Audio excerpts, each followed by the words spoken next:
دنیا کے لیے نہیں بلکہ دنیا حاصل اس لیے کرو کہ اس سے آخرت کو بہتر سے بہتر بنا دو. اگر یہی دنیا آپ کے لیے آخرت کا باعث بن جائے گی. کبھی شاید میں نے آپ سے کہی ہو بات اور پھر آج آپ سے کہہ دوں, مولانا روم نے بہت اچھی مثال دی ہے. یعنی امیر المومنین کا ایک جگہ یہ بھی کہنا ارشاد فرمانا دنیا کو میں نے 3 طلاق دے دی. یہ 3 طلاق جس عورت کو دے دی جاتی ہے اس سے پھر رجوع بھی نہیں کیا جا سکتا, کہ طلاق بائن ہوتی ہے, irrevocable ڈائیورس ہے, یعنی اب میرا کوئی رشتہ نہیں. حالانکہ یہ بالکل مولا کی علامتی گفتگو ہے. کوئی صاحب اس کو بالکل ادبی اور لٹریری طور پر لفظی معنی میں نہ لیں گے, کیونکہ 3 طلاق جس کو دی جاتی ہے پہلے اس سے رشتہ رہتا ہے. ہاں, کہ یہ نہیں کہ اس سے یہ نتیجہ نکلے کہ پہلے تو مولا سے تھا پھر آپ نے اس کو 3 طلاق دے دی کچھ دنوں کے بعد. ان کا رشتہ کبھی دنیا سے ان معنوں میں نہیں رہا, 3 طلاقیں آپ نے دے دی. تو کہنا یہ کہ میں نے دنیا سے رابطہ نہیں رکھا. مگر کب نہیں رکھا؟ درخت وہ لگا رہے ہیں, 1,00,000 پیڑ یمبو میں مولا نے اپنی اس زندگی میں تیار کیے جو رسول کے بعد اور خلافت ظاہری کے بیچ میں ہے. 1,00,000 کھجور کے پیڑ تیار کیے, اور زندگی میں اپنے, یہ روایت ہے جو کہ 1,000 غلاموں کو خرید کر کے اپنی مال سے خرید کر کے آزاد کیا. کتنے صدقات کیے. یہ سب اسی دنیا ہی سے تو ہو رہا ہے, بغیر دنیا کے تو نہیں ہو رہا ہے. تو ایک طرف مولا آپ کہتے ہیں کہ دنیا کو 3 طلاق دے دی, اور دوسری طرف یہ اتنا مال ہے. یہ ایک بات یاد رکھیے گا, ایک چیز ہے دنیا ذریعہ ہے, الدنیا مزرعۃ الآخرہ, اور ایک چیز ہے دنیا مقصد ہے. ہدف میں اور ذریعے میں فرق ہوتا ہے. ایک چیز مقصد ہے کہ بس ہمیں دنیا حاصل کرنا ہے, ایک چیز یہ ہے کہ یہی دنیا ذریعہ بن جائے آخرت کو حاصل کرنے کا. اچھا, وہ اسی لیے میں نے کہا مولانا روم کی مثال سے میں آپ کو بہت واضح کر سکتا ہوں, اور شاید میں آپ کے سامنے کہہ بھی چکا ہوں. ویسے مومنین کا حافظہ کمزور ہوتا ہے, زیادہ مضبوط نہیں ہوتا, اور یہ ذاکرین کے حق میں ہوتی ہے یہ بات. صلوات بھیجتے محمد و آل محمد. لیکن میں اس کو دلیل کے طور پر لا رہا ہوں. مولانا روم نے یہ کہا کہ دولت کی, سرمایے کی, زندگی میں جو مال ہے اس کی مثال اور انسان کی زندگی کی مثال ویسی ہی ہے جیسے ناؤ, کشتی, بوٹ اور پانی کی. سرمایہ, مال, دولت زندگی کے لیے ویسے ہی ہے جیسے ناؤ کے لیے پانی. اگر کسی آدمی کے پاس ناؤ ہو, پانی نہ ہو, تو کیا کرے گا بیچارہ؟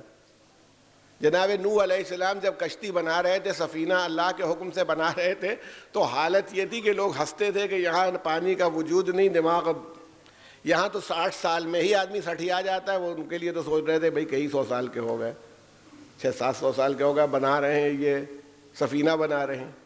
تو پانی کے بغیر ناؤ نہیں چلتی, یہ آپ کو معلوم ہے. وہ کہتے ہیں, مولانا روم کہتے ہیں کہ پانی کے بغیر ناؤ نہیں چلتی, اور سرمایے کے بغیر زندگی نہیں چلتی. میں نے آپ سے کہا دنیا چھوڑ دیجئے, آپ کیا کریں گے؟ کل نوکری پہ جائیں گے کہ نہیں جائیں گے؟ کل اپنی دکان کھولیں گے کہ نہیں؟ بزنس کریں گے کہ نہیں؟ آپ کہیں گے نہیں کریں گے تو کھائیں گے کیا؟ نہیں کریں گے تو مثلاً کار کیسے چلے گی؟ اگر آپ کو جانا ہے کسی اسپاٹ کے اوپر تو آپ کو کار کی بھی ضرورت ہے, آپ کو ہوائی جہاز سے بھی چلنا ہے, آپ کو دفتر بھی دیکھنا ہے. کار خیر میں آئیے, پیسے کے بغیر حج نہیں ہو سکتا, پیسے کے بغیر زیارت نہیں ہو سکتی, دولت کے بغیر عمرہ نہیں ہو سکتا, دولت کے بغیر مجلس نہیں ہو سکتی, دولت کے بغیر افطار نہیں ہو سکتا, دولت کے بغیر خمس و زکوٰۃ نہیں نکلے گا. تو فطری بات ہے کہ سرمایہ اور زندگی کے لیے ضروری ہے. مولانا روم نے کہا پانی اور کی مثال ہے ناؤ کی. جیسے ناؤ کے لیے پانی ضروری, ویسے زندگی کے لیے سرمایہ دنیا ضروری ہے, مال چاہیے. بس خیال اس کا رہنا چاہیے کہ پانی ناؤ کے باہر رہے, ناؤ کے اندر نہ آئے. پانی ناؤ کے اندر نہ آنے پائے, کیونکہ ناؤ کے اندر آئے گا تو ناؤ کو ڈبوئے گا. ناؤ کے باہر رہے گا تو ناؤ چلتی رہے گی، جتنا گہرا پانی ہو اس کے اندر سیل کرتی رہے گی۔ یہی فرق ہے، اگر دنیا کو مقصد بنایا گیا تو یہ ناؤ کے اندر جا رہا ہے، ڈبو رہا ہے، بخالی مال کمانا ہے، حلال ہو حرام ہو، جائز ہو ناجائز ہو۔ خرچ کے موقع پر ان سے کہا بھائی اپیل کی حسینیہ زہرا کے لیے ڈونیشن کر دیا، کہ صاحب کیا فائدہ دینے سے۔ دیکھیں جو کار خیر میں آپ خرچ کر دیتے ہیں، یاد رکھیے گا وہی محفوظ ہوتا ہے، جو اپنے پاس رہتے ہیں وہ محفوظ نہیں ہے۔ جناب ابو ذر غفاری کا ایک مہمان آیا، آپ نے اپنے غلام سے یہ ارشاد فرمایا جو بہترین اونٹ ہے وہ ذبح کرنا۔ غلام ان کا بڑا چاہنے والا تھا، اس نے بعد میں ان سے کہا، جب مہمان چلا گیا تو کہا کہ میں نے وہ جو سب سے بتر والا تھا، ردی والا اونٹ تھا، وہ میں نے ذبح کر دیا۔ میں نے کہا ذبح ضائع ہی تو ہو جائے گا، تو اچھا والا اونٹ کھلانے سے کیا فائدہ، وہ اچھا ہے، قیمتی اونٹ ہے۔ ابو ذر غفاری کہنے لگے، جان قربان سے ارشاد فرمایا، بے وقوف تجھے یہ نہیں معلوم کہ کون سی چیز محفوظ ہوتی ہے کون سی چیز ضائع ہوتی ہے؟ جب میں خوشنودی الہی کے لیے اس کی مہمان نوازی کرتا تو یہی تو محفوظ ہوتا۔ تو نے خراب والے کو محفوظ کیا، اچھے والے کو چھوڑ دیا۔ اگر اچھا اونٹ میں نے کھلایا ہوتا تو اللہ کے وہ محفوظ ہوتا۔ صلوات بھیجتے محمد و آل محمد۔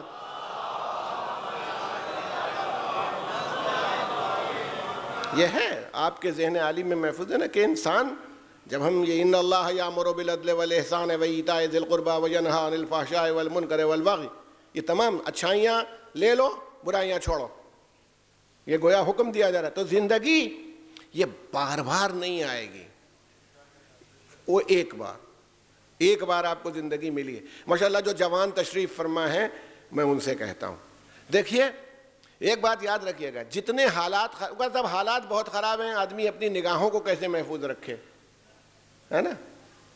حالات کی خرابی ہی ثواب کو بڑھاتی ہے۔ مثلا میں نے آپ سے کسی دن کہا تھا، آج بھی کہتا ہوں، ایک صاحب اندھے ہیں اور کبھی نامحرم پر نظر نہیں ڈالی، ثواب ہے، گناہ نہیں ہے۔ ایک صاحب سن نہیں پاتے، کبھی کسی کی برائی سنی نہیں نہ غیبت کی ہے۔ ایک صاحب کی زبان نہیں ہے، یا کوئی ایسا ماحول ہے بالکل جنتی ماحول ہے، کربلا میں رہتے ہیں تو سوال ہی نہیں پیدا ہوتا، مکے میں رہتے ہیں تو برائی کا سوال ہی نہیں پیدا ہوتا۔ لیکن جہاں برائی موجود ہے ہر قدم پر اور آپ نے اپنی نگاہوں کی حفاظت کی، وہاں ہر برائی کی حفاظت کے اوپر مستحق ثواب ہوئے۔ آپ بازار میں نکلے ہیں، 50 جگہ آپ نے اپنے خدا کی خوشنودی کے لیے اپنی نگاہوں کو غلط اٹھنے سے روک دیا، 50 بار ثواب کے مستحق ہو گئے۔ تو خراب حالات انسان کے ثواب میں اضافے کا سبب بن جاتے ہیں، نقصان کا سبب نہیں بنتے۔ شرط یہ ہے کہ ایمان کامل ہو، عمل کا جذبہ ہو۔ صلوات بھیجتے محمد و آل محمد۔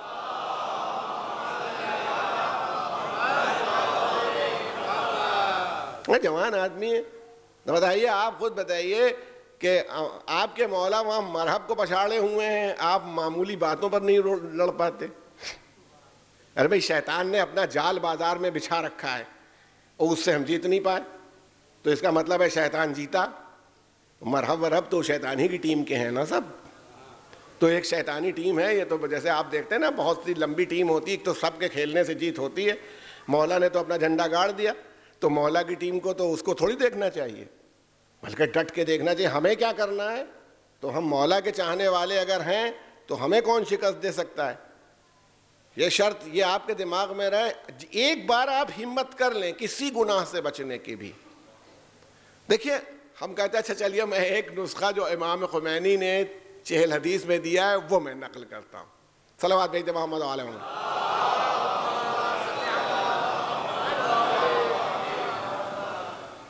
دیکھیے کسی آدمی کے لیے کسی برائی کو اور خرابی کو ایک دن میں چھوڑ پانا بہت مشکل ہوتا ہے۔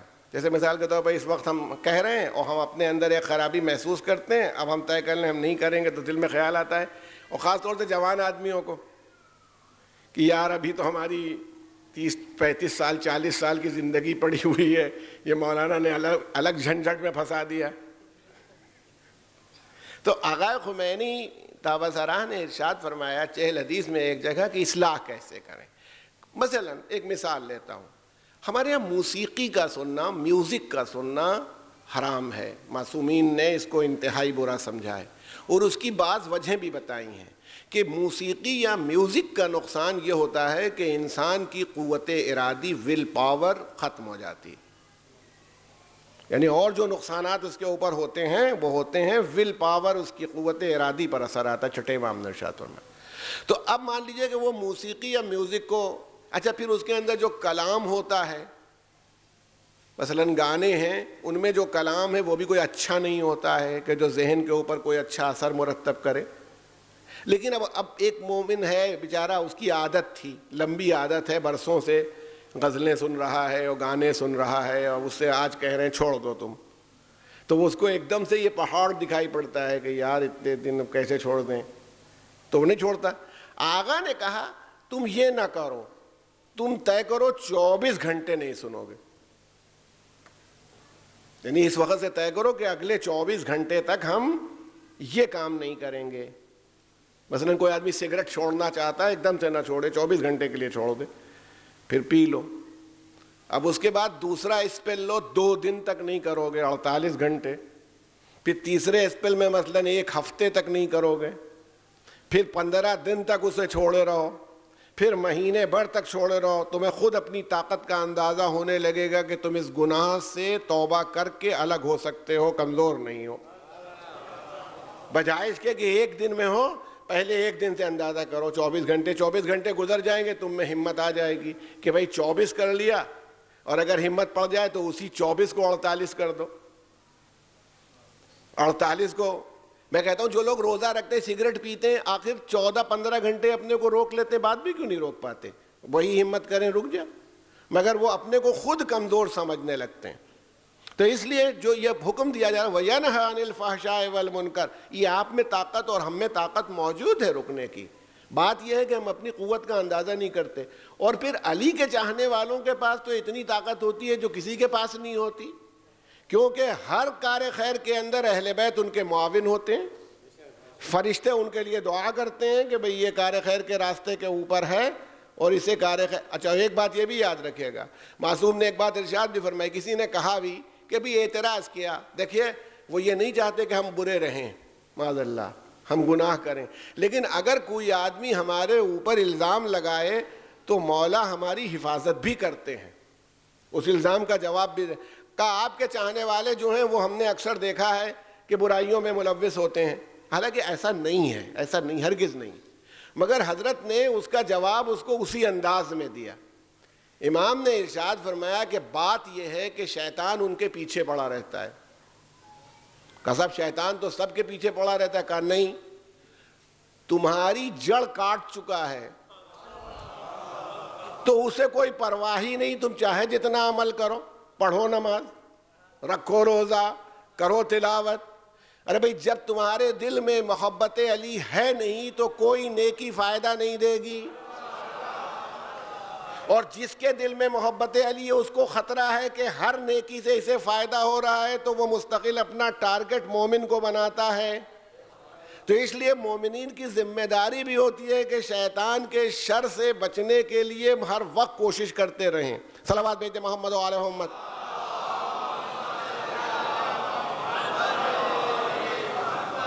میں آپ کی خدمت میں جو بات گزارش کرنا چاہ رہا ہوں اور دامن وقت میں جتنی گنجائش ہے اس کے پیش نظر کہ یہ واقعتاً آپ ماشاءاللہ بافہم مجمع حسینیہ زہرا میں تو واقعتاً مجلس پڑھنا بھی شرف ہے اور سننا بھی شرف ہے. مجھے کوئی کسی میں آپ کے سامنے کہتا ہوں کسی عزا خانے کا نام اتنا اچھا نہیں لگتا، کیونکہ ذکر حسین اور زہرا کے تعلق سے اس کی شان عجیب ہو جاتی. یہاں جو کیفیت ہوتی ہے وہ عام طور پر لوگوں کو حاصل نہیں ہو سکتی، شاید نام زہرا کا یہ اثر، حسینیہ زہرا کی جو کیفیت ہے. اللہم صلی علی محمد وآل محمد.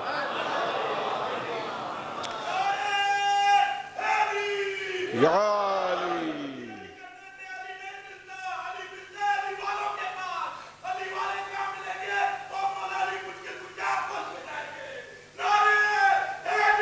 یا علی. میں آپ کی توجہات کا مشکور اور ہوں، اور میں آپ کی خدمت میں جو بات اب گزارش کرنا چاہتا ہوں، میں نے بات کو یہاں چھوڑا تھا کہ سب سے بڑا احسان انسانیت پر اسلام نے کیا علم. علم جو تھا اس نے ہی ترقی کی راہیں کھول دیں، چاہے روحانی دنیا ہو چاہے مادی دنیا ہو. انسان نے جتنی ترقی رسول اللہ کی بعثت کے بعد کی ہے عالم انسانیت نے، اتنی ترقی پہلے نہیں ہوئی. ایک بات یہ آپ ملاحظہ فرما چکے. دوسری بات، چاہے مانتا ہو چاہے نہ مانتا ہو، ترقی کرنے والا، مگر میں نے آپ سے کہا تھا کہ چونکہ وہ زمانہ وہ تھا کہ جس میں پیغمبر سے پہلے ہر چیز خدا تھی، چاند خدا، سورج خدا، ستارے خدا، یہاں تک کہ جانور خدا، درخت خدا. تو جو چیز خدا ہوگی، جس کو آپ اللہ مانیں گے، اس پر تحقیق کیا کریں گے؟ سائنس تو رکی ہوئی ہے، ریسرچ کر ہی نہیں سکتی. جب ہر چیز مخلوق بن گئی اور اللہ ایک، یہ کم سے کم ذہنوں نے قبول کر لیا، چاہے کلمہ نہ پڑھا ہو، تو تحقیق کے سارے دروازے کھلتے چلے گئے. لیکن جب علم نے ترقی کی تو دیکھیے آج بھی میں نے آپ سے کہا تھا کہ مسلمانوں نے علمی دنیا میں اس موقع پر ہماری پوزیشن پیچھے ہے اور غیر مسلم آگے ہیں، اور جو جتنی محنت کرے گا اس کو اس کا فیض ملے گا. مگر خرابی کیا ہے کہ جو علم نے ترقی کی، صلوات بھیجیں محمد و آل محمد. آپ حضرات سے التماس یہ کر رہا ہوں تھوڑا سا آگے چلے آئیں، ذرا سی زحمت ہے، کیونکہ صلی علی محمد و آل محمد. اس لیے کہ بعد میں آنے والوں کو ذرا سا تکلیف ہوتی ہے نا، تو وہ اگر آپ آگے آ جاتے ہیں تو پیچھے بیٹھنے والوں کو ایک سکون رہتا ہے. آپ دیکھتے نہیں، میں ان کی پریشانی یہاں سے دیکھا کرتا ہوں نا، جو لوگ اوپر سے تشریف لاتے ہیں، اس لیے آپ کو زحمت دی. جی صلوات بھیجیں محمد علیہ وسلم. تو عرض یہ کرنا ہے کہ علم سب کے پاس ہے، ان کے پاس بھی، ہمارے پاس بھی ہے. اسلام علم کو لے کے آیا، مگر سب کو دامن کھول دیا، جس کا جی چاہے علم حاصل کرے، کیونکہ علم آئے گا تو اسلام اپنے آپ آئے گا انشاءاللہ. علم اور اسلام کا چولی دامن کا ساتھ. مگر خرابی کیا ہے، جو توجہ کی بات ہے، جو میں نے آپ سے کہا تھا، جب نفس پاکیزہ نہ ہو تو علم ہے ایک طاقت کا نام، علم سے بڑی طاقت نہیں ہے. اور نفس پاکیزہ نہیں، تو جب نفس پاکیزہ نہ ہوگا اور طاقت ہاتھ میں آ جائے گی تو نقصان ہوگا. دیکھیے بم بنائے گئے، بم شروع ہوا ایٹم بم سے، اس کے بعد نیوکلیئر بم بنے. ہر بم نے یا تو خطرہ انسانیت کو پہنچایا، نقصان پہنچایا، یا انسانیت لرز رہی ہے کہ پتہ نہیں کب نقصان پہنچ جائے. طاقت ہے، طاقت کا کام. ذوالفقار بھی ایک طاقت کا نام ہے. صاحب ذوالفقار کے ہاتھ میں ذوالفقار آئے تو ڈرتا ہے کوئی مومن؟ کوئی پاکیزہ نفس انسان ڈرتا ہے کہ علی کے ہاتھ میں تلوار ہے؟ نہیں. اس لیے کہ یہاں علم پاکیزگی نفس کے ساتھ ہے. سامنے کھڑا ہوا آدمی 70 پشت میں بھی اگر کسی نسل میں نیکی نظر آ رہی ہو تو چھوڑ دیا جاتا ہے.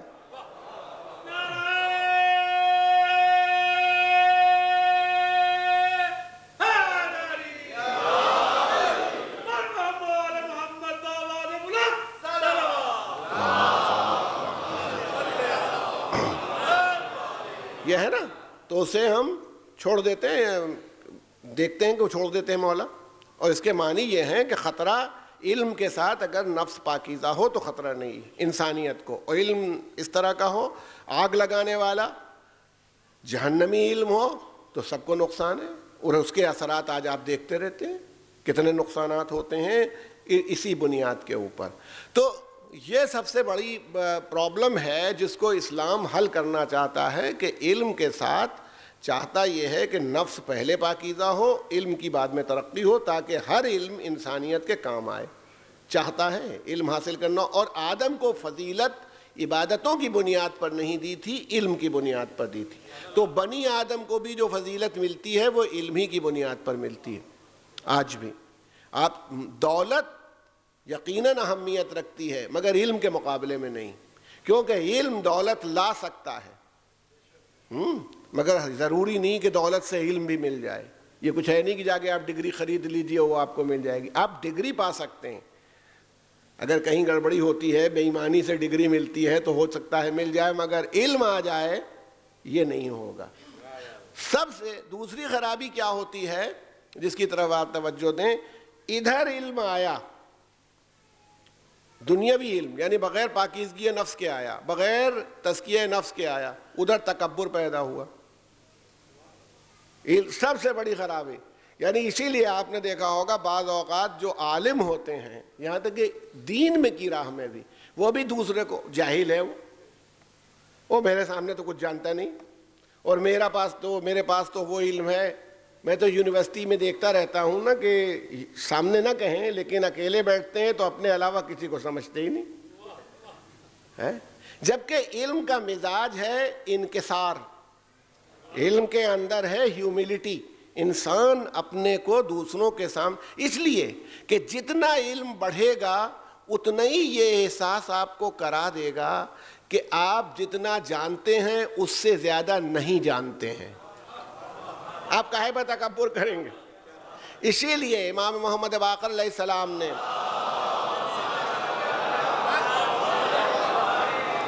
جب ایک عیسائی روحانی شخصیت نے امام سے پوچھا تھا، چھٹے امام بھی ساتھ میں تھے، کہ آپ امت مرحومہ کے عالموں میں سے ہیں یا جاہلوں میں سے ہیں، عامیوں میں سے ہیں؟ تو آپ یہ کہہ سکتے تھے بھئی میں عالم ہوں، مگر آپ کا نے جواب یہ دیا ہے میں جاہلوں میں سے نہیں ہوں. کیونکہ دیکھیے عالم ہوں ہر آدمی، بھئی یہ ہمارے عالم دین ہے، مولانا موسوی صاحب قبلہ اس وقت موجود نہیں، لیکن جب ہیں تو ہم ان کو ہم جانتے ہیں کہ بھئی قرآن کا علم ان کے پاس ہے، حدیث کا علم ان کے پاس ہے، فقہ جانتے ہیں، عالم ہیں، یہاں نماز پڑھاتے ہیں اور بہت ہی مقدس شخصیت. لیکن ہم جانتے ہیں کہ موٹر نہیں بنا سکتے. ہمیں یہ معلوم ہے کہ اگر کمپیوٹر میں پرابلم آ جائے گی تو وہ اس کو نہیں حل کر پائیں گے. ہم یہ جانتے ہیں کہ ہوائی جہاز کی مشین درست نہیں کر سکتے، کیونکہ ایک لائن جاننا اور ہے. مولا نے کہا ہم جاہلوں میں سے نہیں ہیں. اس کا مطلب ہے اب کوئی برانچ آف نالج، کوئی شعبہ علم ایسا نہیں ہے جس پر ہمیں دسترس نہ ہو.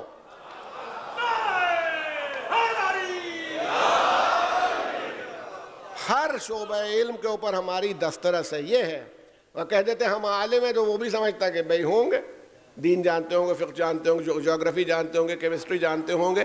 یعنی ہم جاہلوں میں سے نہیں، آج نہیں، جتنے علم کے شعبے نکلتے چلے جائیں گے وہ سب ہمارے علم میں ہیں. اور کل میں نے آپ سے کہا تھا، اسی لیے مولا نے بجلی کے نہ ہونے سے، جب بجلی ڈسکور بھی نہیں ہوئی تھی، کہا تھا کہو تو میں تمہارے گھروں کو تمہارے شلال تمہارے آبشار سے روشن کروا دوں، طریقہ بتا دوں. اس کا مطلب ہے بجلی کے بارے میں، ہائیڈرو الیکٹریسٹی کے بارے میں دنیا جو 1100 سال بعد جان پائی، 1150-1200 سال بعد جان پائی، علی اس کو اس وقت بھی جانتے تھے. صلوات بھیجے محمد و آل محمد.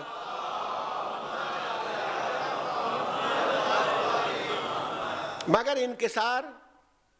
انکسار کتنا ہے؟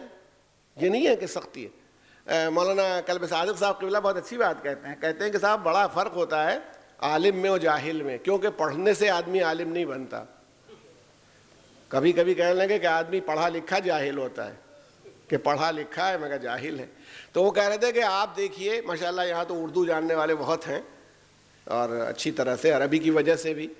کہتے تھے کہ عالم لکھیے اور جاہل لکھیے. عالم میں لام کو دیکھیے کتنا چھوٹا سا سبک سا ہوتا ہے، اور جاہل میں لام کو دیکھیے یوں پھیلتا چلا جاتا ہے. علم میں بھی یہی ہوگا، علم میں لام چھوٹا سا اور جہل میں یوں لے کے پورا پیٹ. تو وہ کہتے تھے کہ جب آدمی ایٹھنے لگے، پھیلنے لگے، سمجھ جائیے جاہل ہے. عالم ہوتا تو اس میں انکسار ہوتا، تکبر نہ ہوتا، پرائیڈ نہیں. اس کا تکبر ہی اس بات کی دلیل ہے کہ وہ عالم نہیں ہے، جاننے سے نہیں. اور چنانچہ بہت مشہور ماشاءاللہ مجمع جانتا ہے واقعے کو، لیکن اب میں اس کو اپنی بات کو سامنے رکھنے کے لیے، ہارون رشید جو بنی عباس کا خلیفہ تھا اس کے زمانے کا قصوں میں سے ہے. ہارون رشید کے یہاں جناب بہلول دانا جنہیں ہم کہتے ہیں، بہلول تو کہتے ہی ہیں جو ہنسمکھ ہو، وہ جناب بہلول، وہ دیوانے بھی ہو گئے تھے مولا کے فرمان کی بنیاد پر، ورنہ قتل کر دیے جاتے. تو وہ ورنہ فلسفی وغیرہ میں جو ان کے سوالات و جوابات ہیں وہ سب بہت قیامت خیز ہیں. تو جناب بہلول دانا چلے جا رہے تھے پہنچ گئے، وہ جب چاہتے تھے داخل ہو جاتے تھے۔ اچھا، زبیدہ جو ہارون رشید کی زوجہ تھی، اس کی رشتہ داری بھی تھی بہلول سے، اور آپ جانتے ہیں سسرالی رشتہ داری کی حیثیت کیا ہوتی ہے، بیوی کی رشتہ داری بہت اہم ہوتی ہے نا۔ تو جب بہلول پہنچتے تھے تو سیدھے اپنے دربار میں چلے جائیں، محل میں داخل ہو جائیں، کوئی رکاوٹ نہیں۔ اب دیوانے بھی ہیں، کوئی اگر بات ہو تو دیوانگی میں۔ تو جناب بہلول داخل ہوئے اس کے پاس، ہارون رشید کے پاس، تو دیکھا کوئی بیٹھا ہوا ہے، ایک قاضی، خراسان کا قاضی تھا، بیٹھا ہوا تھا، اور بیٹھا ہوا وہی ہارون رشید کے پاس بات رہا تھا۔ یہ بھی اسی کے برابر میں جا کے ہارون کے بیٹھ گئے، گدڑی، کپڑے خراب، ڈنڈا ہاتھ میں لیے ہوئے۔ تو اس نے ان کی چاپلوسی میں، خوشامد میں ہارون رشید کی کہا، آپ کا کیا کہنا کہ آپ ایسے پست لوگوں کو بھی اپنے برابر میں جگہ دیتے ہیں؟ اسے دماغ میں یہ تھا کہ میں تو خیر قاضی ہوں، جسٹس ہوں، اور یہ ایک معمولی آدمی آ گیا ہے۔ تو جناب بہلول کھڑے ہوئے ڈنڈا لے کے اس کے سامنے گئے، کہا اچھا آپ بہت عالم ہیں، کچھ ہے آپ کو خیال اپنے بارے میں؟ کہا تو اس نے کہا، آپ نے کہا کہ مقابلہ ہو جائے، پھر معلوم ہو جائے، دیوانہ آدمی ہے۔ اچھا، بادشاہوں کو بھی لڑانے میں مزہ آتا ہے، یہ مجمع جانتا ہے نا، کبھی مرغے لڑائے جاتے، کبھی بٹیر لڑائی جاتی تھی، کبھی تیتر لڑائے جاتے، ہر قسم کی۔ تو مولوی بھی لڑائے جاتے ہیں کہ اگر دو مولانا، دو علماء لڑ جائے تب بھی ان کو مزہ آتا ہے کہ بھائی دیکھیں کیا ہوتا ہے۔ اکثر جو مقابلے، مناظرے اور مباحثے ہوتے ہیں، ان کے پیچھے لاجک اور منطق یہی۔ خیر تھا، وہ شروع ہوئی، ان کا کہ اس نے کہا، خراسان کے قاضی نے، مگر جو شکست کھائے گا وہ 1000 دینار دے گا جیتنے والے کو۔ جناب بہلول نے کہا، بھئی آپ میری حالت دیکھتے ہیں، میرے 1000 دینار والی ہے؟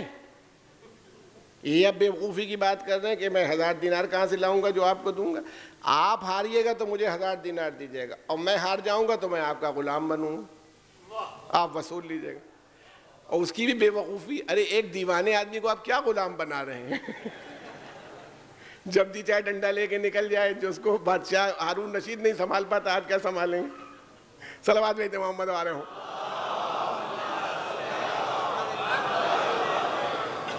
ہو گئی تو کہنے لگا، وہ تو غصے میں تھا ہی، اس نے کہا ہم پوچھیں، وہی پزل جو فقہی پزل ہوتا ہے، لیگل ٹائپ کا، قانونی معمہ ایک تھا، اس نے اپنے حساب سے پوچھا۔ کہا بھائی ایک جگہ پر ایک آدمی نماز پڑھ رہا تھا، ایک آدمی روزے سے تھا، ایک میاں بیوی بیٹھے ہوئے تھے، اچانک کوئی آیا، دیکھیں 4 آدمی گھر میں ہیں، میاں بیوی بیٹھے ہوئے ہیں، اور ایک آدمی نماز پڑھ رہا ہے، ایک آدمی روزے سے ہے، اور ایک آدمی داخل ہوا، وہ جیسے ہی داخل ہوا، یہ عورت اس مرد کے، میاں بیوی ایک دوسرے کے لیے حرام ہو گئے، اس کی نماز باطل ہو گئی، اس کا روزہ ختم۔ یہ آدمی نہیں، پتہ نہیں کہتا بھیانک ہے، ایک آدمی نے آ کے ہنگامہ کر دیا، میاں بیوی کا رشتہ ختم، اس کی نماز ختم، اس کا روزہ ختم۔ جناب بہلول نے کہا کہ یہ آدمی عرصہ دراز سے غائب تھا، مفقود الخبر تھا، اور اس عورت کا شوہر تھا جو اندر بیٹھی تھی۔ جب یہ مفقود الخبر ہوا تو قاضی نے اجازت دے دی، نکاح فسخ کر کے شادی ہو گئی۔ یہ وہ میاں بیوی ہو گئے جو بیٹھے ہوئے تھے، انہوں نے، اس عورت نے مفقود الخبر شوہر کی مردہ سمجھ کر کے اس کی قضا نمازوں کے لیے ایک آدمی کو رکھا، تم قضا نماز پڑھو، دوسرے کو اس کے قضا روزے رکھنے کے لیے رکھا، تم روزہ رکھو۔ جب وہ داخل ہوا تو معلوم ہوا زندہ ہے، تو یہ نکاح غلط، اس کا نماز پڑھنا غلط، زندہ موجود ہے تو مردے کی نماز ہوتی، ان کا روزہ رکھنا غلط۔ دیکھیں نا، اب منطقی طور پر بات سمجھ میں آ گئی کہ وہ سارا کام اس کی موت کی بنیاد پر ہو رہا تھا۔ جب یہ مردہ نہیں زندہ ہے تو اس کی بیوی سے دوسرا شادی کیسے کرے گا؟ تو وہ شادی غلط ہو گئی۔ اور جن لوگوں کو نماز اور روزہ رکھنے کے لیے مرحوم کی نماز پڑھو، مرحوم کا روزہ رکھو، تو جب مرحوم خود زندہ ہیں تو وہ روزہ نماز گیا سب، فنش۔ انہوں نے کہا، جناب بہلول نے کہا ہم پوچھیں؟ کہا کہتا وہ ایک آدمی ایک کوٹری میں گیا، اس کوٹری میں ایک مٹکا رکھا ہوا ہے شیرہ، اور ایک مٹکا رکھا ہے سرکہ، اس کو سکنجبین بنانی تھی۔ ایک برتن سے اس نے شیرہ نکالا، دوسرے برتن سے اس نے سرکہ نکالا اور ملا کے لے کے آیا۔ باہر دیکھتا ہے تو اس میں ایک مردہ چوہا ہے، بتاؤ سرکہ نجس ہے کہ شیرہ نجس؟ ابھی کوٹری میں ہم نے مکس اپ کر دیا اور لے کے چلے آئے، پتہ نہیں وہ چوہا سرکے والے مٹکے میں مرا یا شیرے والے مٹکے میں مرا۔ اگر سرکے والے مٹکے میں چوہا مر گیا تو سرکہ نجس، اگر شیرے والے مٹکے میں مر گیا تو شیرہ نجس۔ مجھے بھیا بتاؤ، میں سمجھتا ہوں اس کو خود ہی کسی مٹکے میں چھلانگ لگا دینی چاہیے تھی۔ وہ بیچارہ یہ کیا جہاں اللہ ہی بہتر جانتا ہے، کیا بتائیے آپ؟ اور نہیں بتا سکتے تو 1000 دینار دیجئے۔ خیر وہ تیار ہو گیا 1000 دینار دینے کے لیے، لیکن اس نے کہا نہیں پہلے مگر بتاؤ تو کوئی جواب ہونا چاہیے اس کا، ورنہ یہ کہ تم نے تو بیوقوفی والا سوال ہم سے کیا۔ انہوں نے کہا جواب ہم بتا دیں گے۔ آپ نے کہا تم 1000 دینار نکالو، جواب ہم بتاتے ہیں۔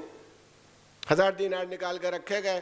آپ نے کہا کہ بہت آسان ہے، چوہے کو دھو لو، ٹھیک سے اس کو دھو لو، اس کا پیٹ چیرو، اگر پیٹ میں شیرہ ملے گا تو شیرے میں ڈوبا ہوگا،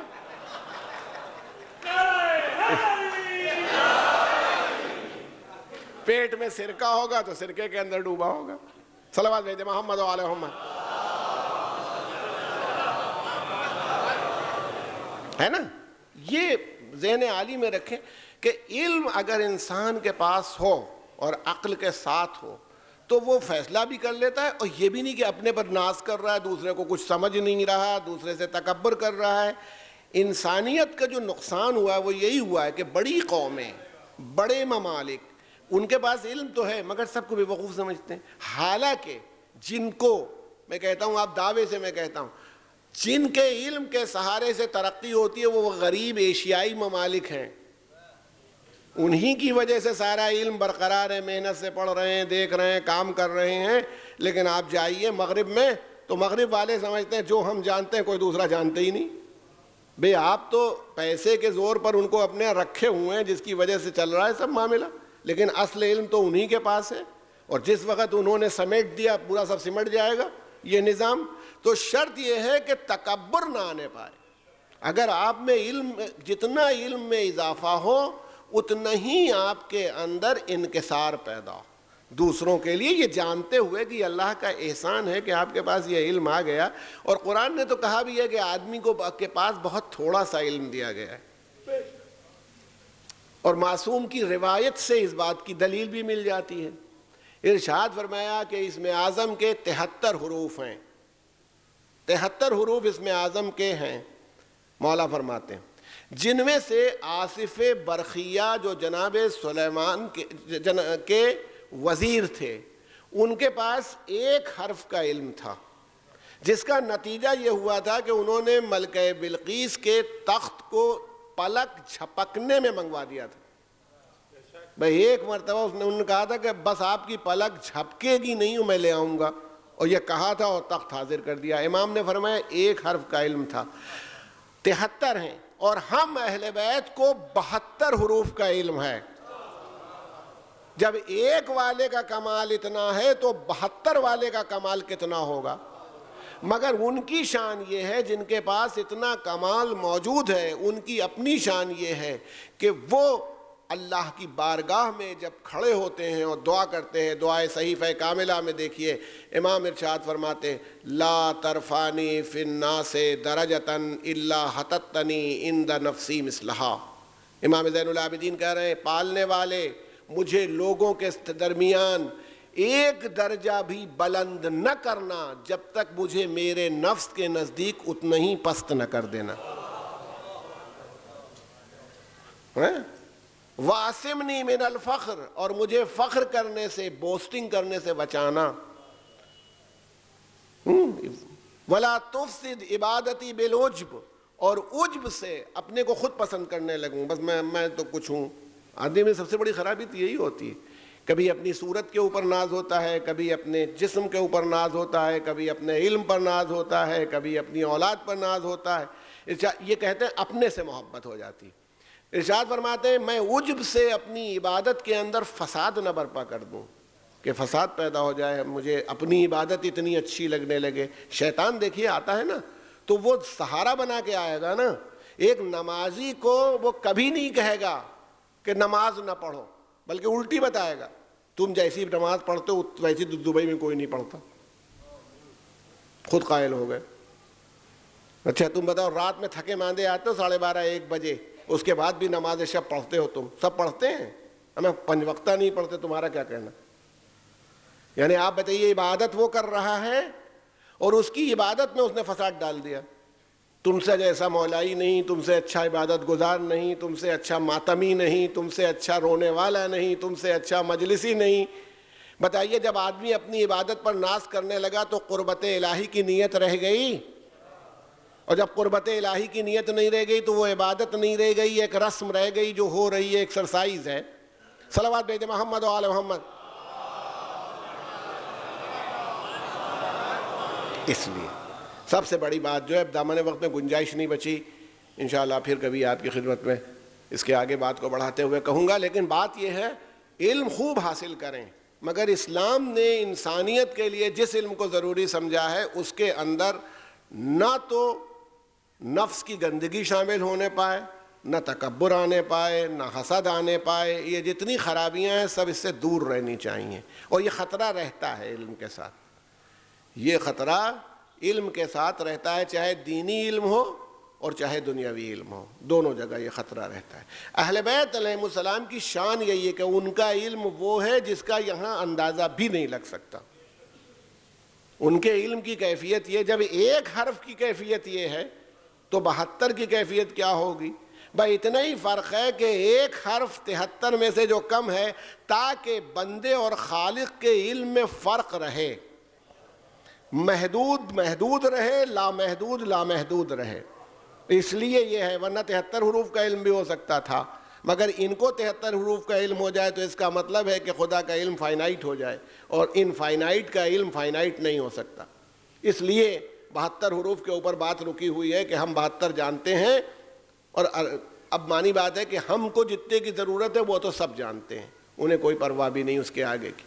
لیکن عرض یہ کرنا ہے کہ اہل بیت کی شان یہی ہے کہ ان کے اندر بڑی سے بڑی قربانی، بڑے سے بڑا علم، بڑی سے بڑی خدمت ان کو تکبر کے راستے پر نہیں لے جاتی۔ بخدا کربلا اسی بات کا ثبوت ہے، اگر آپ اندازہ فرمائیے تو آپ کو یہ دکھائی پڑے گا۔ اگر کوئی آدمی امام حسین علیہ السلام کے علاوہ کربلا کے میدان میں ہوتا تو وہ ایک جس قربانی کو بھی آپ کہیے اس پر ناز کرنے لگتا، جو قربانی ہوتی۔ مثلا یہ دیکھتا، اچھا میری شان یہ، میں اتنے بھوکا پیاسا رہا، میں نے جنگ ایسی کروا دی، دیکھو اتنے لوگوں کو، یہ فلاں شہید ہو گیا، فلاں شہید ہو گیا، میں نے تو یہ کیا اور میں نے تو وہ کیا۔ مگر امام کی شان کیا ہے؟ ہر قربانی کے اوپر ارشاد فرماتے ہیں پالنے والے اس ہدیہ کو قبول فرما لے۔ مرزا دبیر نے بہت اچھی بات فرمائی ہے، جو مناجات امام حسین کی زبانی کروائی ہے، وہ بہت مشہور مرثیہ ہے، جب ہوئی ظہر تلک قتل سپاہ شبیر، اسی میں کہا ہے، حضرت فرما رہے ہیں، خدا سے کہہ رہے ہیں، درے دنداں میرے نانا نے تجھے نذر کیا، لے گئی خلد کو پہلوے شکستہ زہرا، سرخرو ہے تیری درگاہ میں بابا میرا، دل کے ٹکڑے کیے بھائی نے میرے تجھ پہ فدا، سر میرا گر تیری سرکار کے قابل ہو جائے، آج شبیر بھی ان سب کے مقابل ہو جائے۔ سر میرا اگر تیری سرکار کے قابل ہو جائے، آج شبیر بھی ان سب کے مقابل ہو جائے۔ اتنی بڑی قربانی پیش کرنے کے بعد حسین ابن علی نے اپنی قربانی پر ناز نہیں کیا۔ میں کہتا ہوں مولا آپ کی قربانیوں کا تو کوئی مثال نہیں پیش کر سکتا، تبھی تو سر مبارک کو یہ شان ملی کہ نو کے نیزہ پر آ جائے تو بھی تلاوت کا شرف حاصل کرتا ہوا چلے، لوگ حیران ہو جائیں، سر و تن میں جدائی ہو گئی۔ یہ 72 اسم اعظم کے حروف کا انجام ہے کہ جسم سے الگ ہو جائے مگر تلاوت کلام پاک کرتا ہوا ملے۔ کسی کے سر میں یہ کمال ہے؟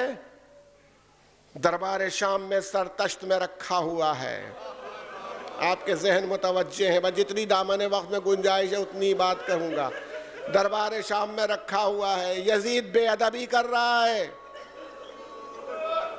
ایسی بے ادبی کہ ابو برزہ اسلمی جیسا صحابی رسول موجود تھا. حضرت ابو برزہ اسلمی نے کہا یزید سے, یزید اپنے اس چھڑی کو ہٹا لے لبہائے حسین سے. میں نے رسول اللہ کو ان لبوں کو چوستے ہوئے دیکھا ہے. یہ مجمع رو رہا ہے, ان لبوں کو چوستے ہوئے دیکھا ہے. یہ سر رکھا ہوا ہے, اور وہ بے ادب حسین کی لاڈلی 4 سال کی بچی سکینہ سامنے کھڑی ہوئی, گلے کے اندر رسی بندھی ہوئی ہے, ماں بہنوں کے بازوؤں میں بچی پنجے کے بل کھڑی ہوتی ہے.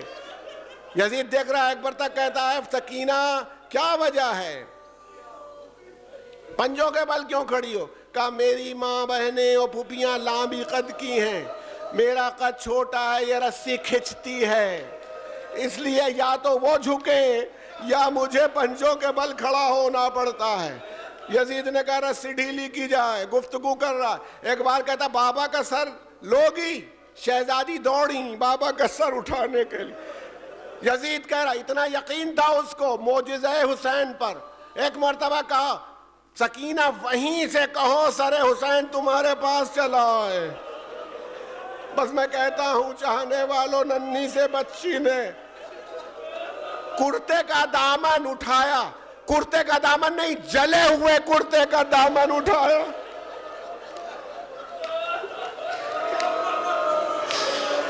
اور شاید اب میرے جذبات کہتے ہیں دل سے آواز دی ہوگی, اے بابا آپ وہ ہیں کہ آپ کے دروازے سے بچپن میں مسکین آنے کے بعد واپس نہیں ہوا, روزے کی حالت میں آپ نے روٹی دی, یتیم واپس نہیں گیا, روزہ رکھنے کے باوجود پانی سے افطار کیا اور آپ نے روٹی دی, اسیر قیدی واپس نہیں گیا, آپ نے روٹی دے دی ہے, اور کوئی سائل آپ کے دروازے سے واپس نہیں گیا.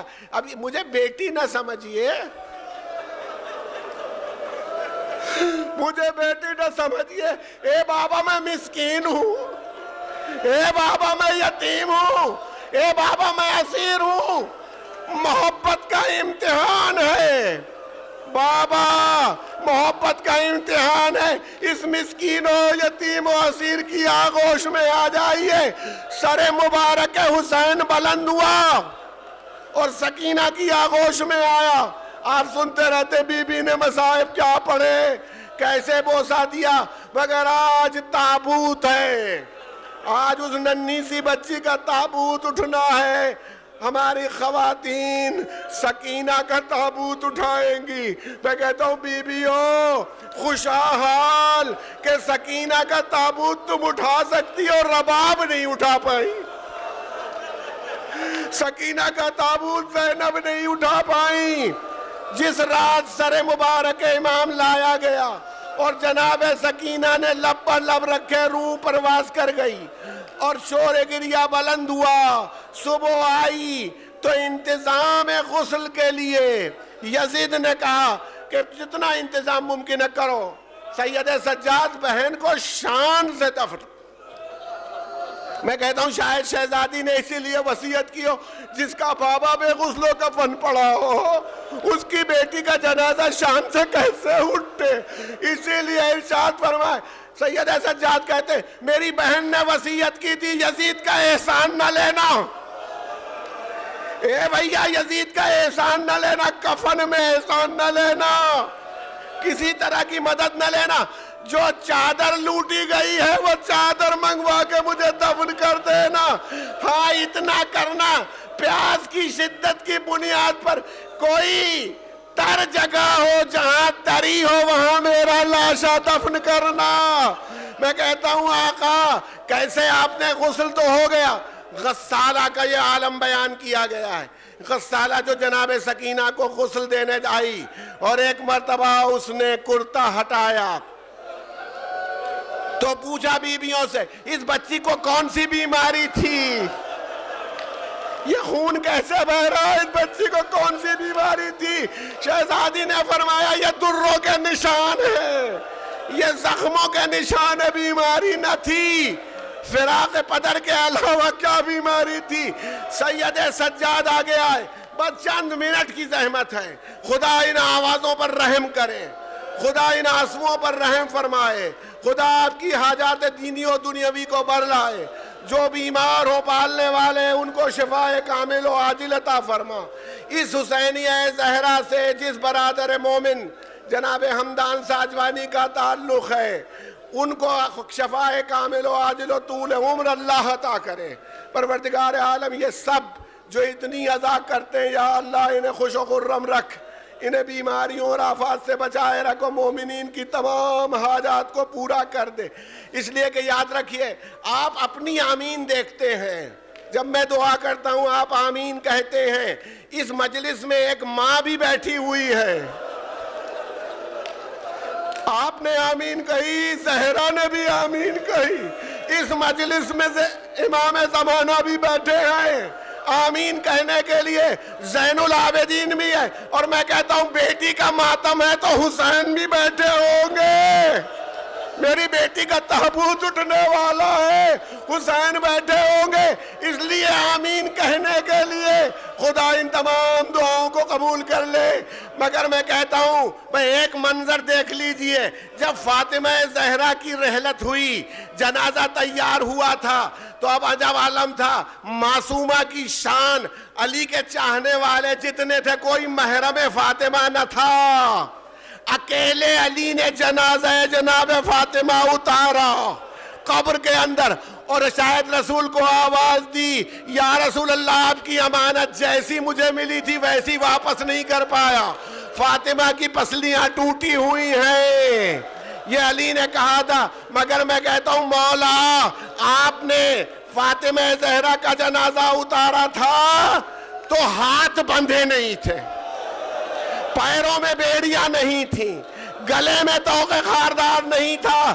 یہ سکینہ جو اپنے وقت کی فاطمہ ہے، اس کا بھائی علی ابن الحسین سکینہ کا جنازہ قبر میں اتار رہا تو ہتھکڑیاں پڑی ہوئی اور آواز دے رہا، اے بابا آپ کی امانت آپ کو واپس کر رہا ہوں، مگر ہائے گالوں پر تماچوں کے نشان ہیں، گوشوارے چھننے سے کان زخمی ہیں، پشت فگار ہے، اگر ہاتھ بندھے نہ ہوتے تو کسی میں مجال نہ تھی کہ سکینہ کو چھو لیتا، مگر ہاں یہ آپ کا بیٹا مجبور تو سیعلم الذین ظلموا ماتم حسین۔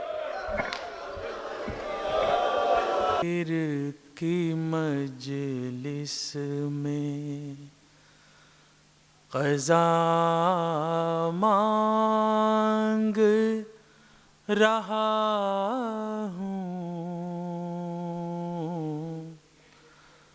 تا حشر میں جینے کی دعا مانگ رہا ہوں،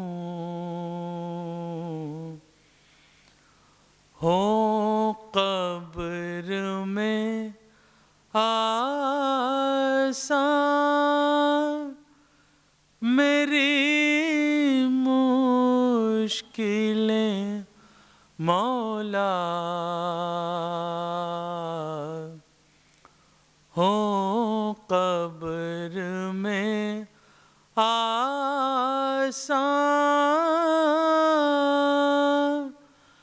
میری مشکلیں مولا، ایک چٹکی فقط خاک شفا مانگ رہا ہوں، تا حشر میں جینے کی دعا مانگ رہا ہوں، تعویذ کی صورت میں ہے جو مشق علم میں تعویذ کی صورت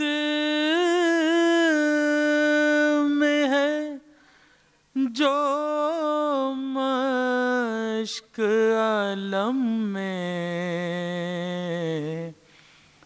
ایسا ہی میں ایک نقش وفا مانگ رہا ہوں، تا حشر میں جینے کی دعا مانگ رہا ہوں۔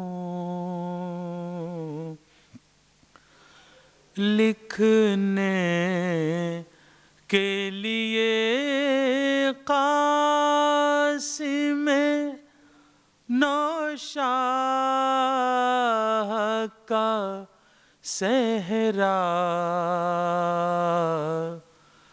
لکھنے کے لیے قاسم نوشاہ کا صحرا، کبریٰ تیرے ہاتھوں کی حنا مانگ رہا ہوں، تا حشر میں جینے کی دعا مانگ رہا ہوں۔ عباس کی ہر وقت زیارت کروں محشر، عباس کی ہر وقت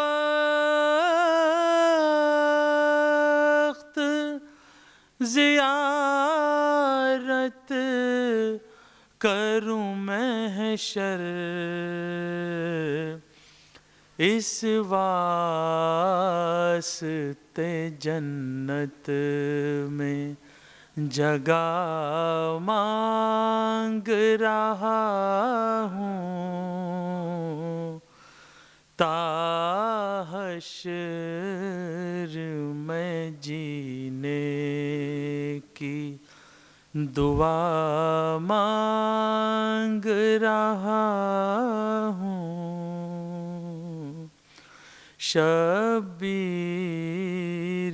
کی مجلس میں قضا مانگ رہا ہوں، تا حشر میں جینے کی دعا مانگ رہا ہوں۔ صلوات بابا سے بلند۔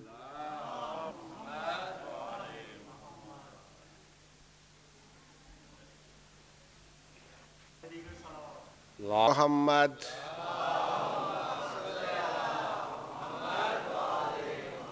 وعليه الطيبين الطاهرين المعصومين المظلومين، استغفر الله الذي لا إله إلا هو الحي القيوم الرحمن الرحيم ذو الجلال والإكرام، واسأله أن يتوب علي توبة عبد ذليل خاضع فقير بائس مسكين مستكين مستجير، لا يملك لنفسه نفعا ولا ضرا ولا موتا ولا حياة ولا نشورا. أما بعد، فقد قال الله تبارك وتعالى في كتابه المجيد والفرقان الحميد وقوله الحق: بسم الله الرحمن الرحيم. إن الله يأمر بالعدل والإحسان وإيتاء ذي القربى وينهى عن الفحشاء والمنكر والبغي يعظكم لعلكم تذكرون. صلوات.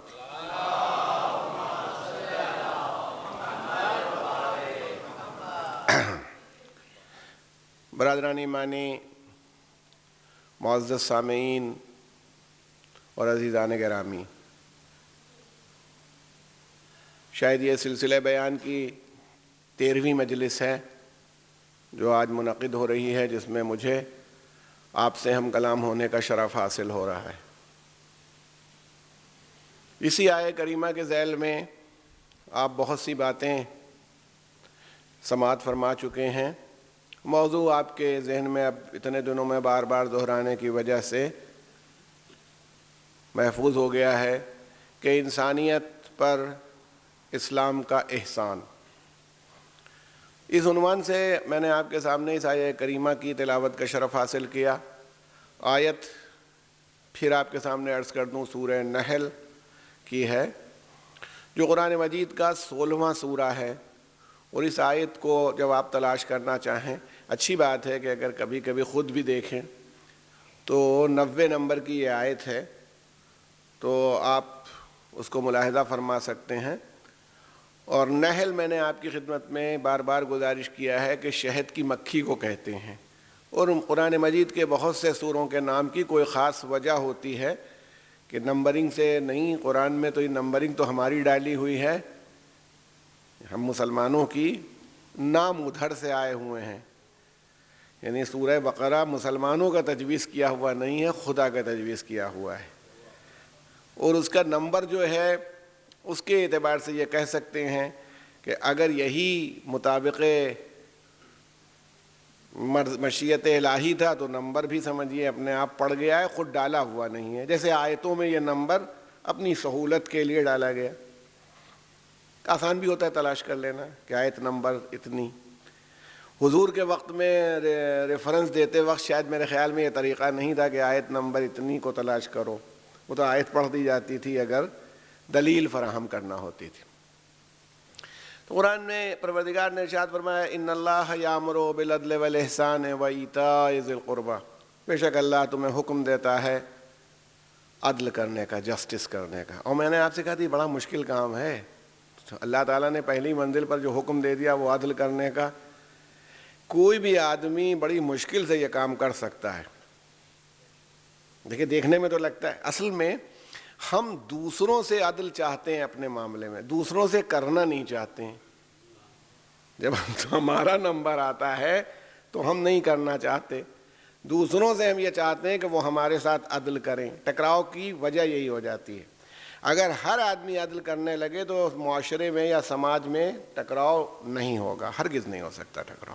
اس کی وجہ اس سے بڑھ کے قرآن نے ہم سے مطالبہ کیا، خالی عدل نہیں، اس کے ساتھ احسان بھی، نیکی بھی۔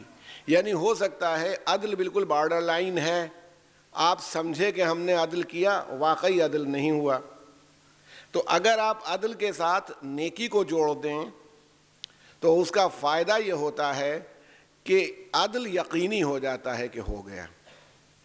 اور عدل ایسی تلوار ہے کہ اگر وہ علم کر لی جائے تو بعض اوقات، یعنی اگر وہ واقعی اللہ جیسا عادل عدل کرنے والا ہو اور وہ عدل سے کام لے تو شاید ایک آدمی بھی صراط سے ادھر سے ادھر نہ جا پائے۔ اس لیے پروردگار عالم نے عدل کے ساتھ خود اپنے اوپر فضل کا فریضہ عائد کر لیا، اور کہا یہ جات، امام خود فرماتے ہیں کہ تیرا فضل تیرے عدل کے آگے آگے چلتا ہے۔ مثلا مان لیجئے، دیکھیں ہمارے ساتھ بہت سی جو امتیں ہم لوگوں سے پہلے گزر چکی ہیں، ان کا طریقہ کیا تھا؟ ان کا طریقہ یہی تھا کہ اللہ تعالیٰ نے اتنا احسان بھی کیا کہ من و سلوہ، ایک صاحب تو ایک خاتون تھی، اس کو کہتی تھی منو حلوہ، یعنی حلوہ اور وہ بھی منو کی مقدار میں اتارا گیا۔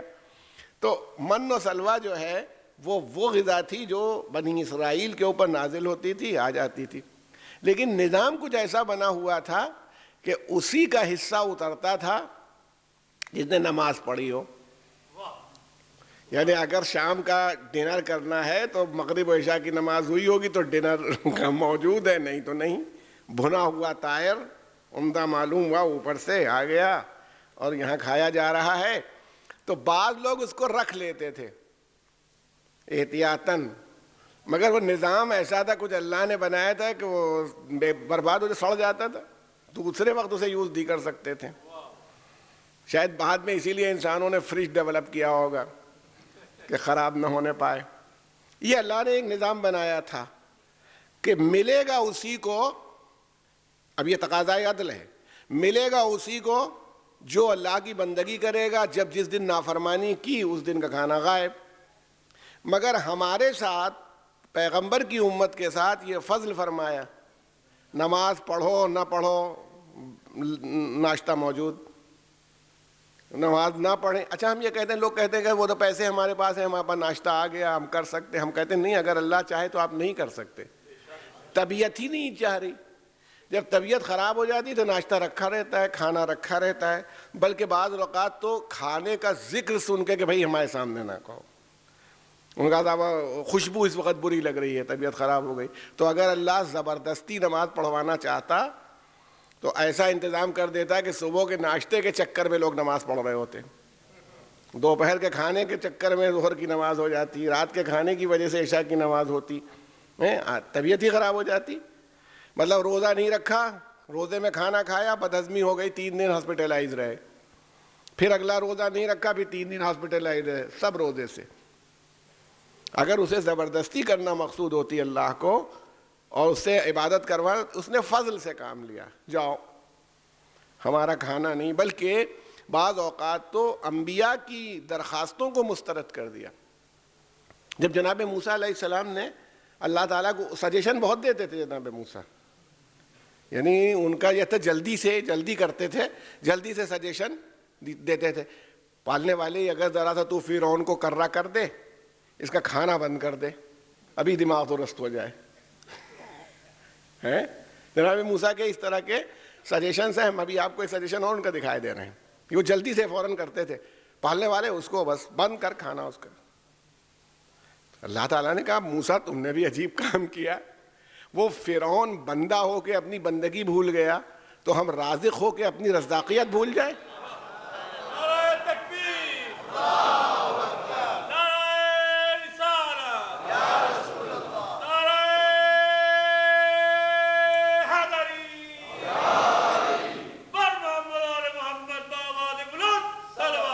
اللہم صلی علی محمد وآل محمد.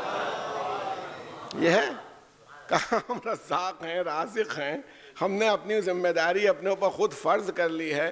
اب ہم اپنی رزاقیت بھول جائیں تو وہ اپنی بندگی بھولا ہوا ہے، ہم اپنی رزاقیت بھولے ہوئے ہیں. تم نے اچھی ترکیب بتائی. ویسے ہی جناب موسیٰ کا وہ واقعہ بھی بہت دلچسپ ہے. آج کل تو ویسے عذاب ہی نہیں ہوتے اس امت کے اوپر کہ غلطیوں پر، وہاں تو فوراً پنشمنٹ ہوتا تھا اور پنشمنٹ اجتماعی ہو جاتا تھا. بارش نہیں ہو رہی، پوری جناب موسیٰ نے دعا کی، پالنے والے گئے، لوگ پریشان ہیں، بارش نہیں ہو رہی. اللہ نے کہا بھائی ایسا ہے تمہاری امت میں ایک چغل خور ہے. یہاں تو میں کہتا ہوں ایک قطرہ پانی نہ برستا، اتنے چغل خور موجود ہیں. وہاں پورے جناب موسیٰ کی امت میں ایک تھا کہ ایک چغل خور ہے. میں نے کہا وہ جلدی کرتے تھے نا، کہنے کہ پالنے والے نام بتا دے، اس کا نکال باہر کروں اس کو. اللہ نے کہا موسیٰ تم نے بھی عجیب بات کہی، جس بات کے لیے میں پانی روکے ہوئے ہوں وہی کام خود کروں. اس کی چغل خوری کی وجہ سے کہ بات کو ادھر سے ادھر کرنے کی وجہ سے میں نے پانی روک دیا، پانی نہیں برسا رہا ہوں. اب تم کہہ رہا ہوں میں اس کا نام بتا دوں تمہیں، تو گویا یہی کام میں کروں. جناب موسیٰ علیہ السلام آئے، امت میں کہا کہ اللہ تعالیٰ نے نام نہیں بتایا مگر کہا ہے کہ ایک چغل خور ہے. تو چلو سب لوگ توبہ کرو، صحرا میں چلو، نماز پڑھو، سب لوگ اللہ کی بارگاہ میں توبہ کرو. تو اس جو ادھر سے ادھر کیا کرتا تھا چغل خور نے، اسے شرم آئی اپنی جگہ پر کہ وہ اتنا کریم ستار العیوب ہے کہ چاہتا تو مجھے پوری قوم کے سامنے ذلیل کر دیتا، مگر اس نے میری عزت رکھ لی اور مجھے ذلیل نہیں ہونے دیا. تو جب سب توبہ کرنے والے توبہ کرے تو وہ کہتے پالنے والے تو نے میرے ستار العیوب ہونے کی وجہ سے میری عزت رکھ لی، مجھے معاف بھی کر دے. اللہ نے اس کی معافی بھی مان لی اور اس کے بعد پانی بھی برسا دیا، مگر نام نہیں بتایا یعنی وہ اپنی صفات کے پیش نظر وہ کر رہا ہے جو اس کی شان کے لائق ہے. تو اس کا مطلب یہ ہے کہ ہم سے بھی یہ مطالبہ کر رہا ہے کہ اگر ہم مومن ہیں بزم میں خود اپنے خیال میں اگر ہم مومن ہیں تو کم سے کم جو صاحبان ایمان کو کرنا چاہیے وہ کر کے دکھائیں. یہ بحث نہیں ہے کہ دوسرا ہمارے ساتھ کیا کر رہا ہے, ہم کو یہ چاہیے کہ ہم وہ کر کے دکھائیں جو ایک مومن کو کرنا چاہیے. صلوات بھیجیں محمد و آل محمد.